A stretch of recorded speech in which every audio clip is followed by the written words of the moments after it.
कालभैरवाष्टकम्।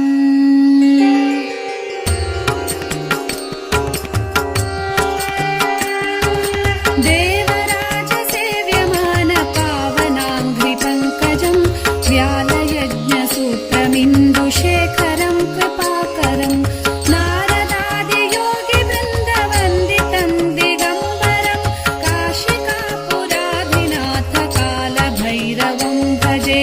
काशिकापुराधिनाथ कालभैरवं भजे।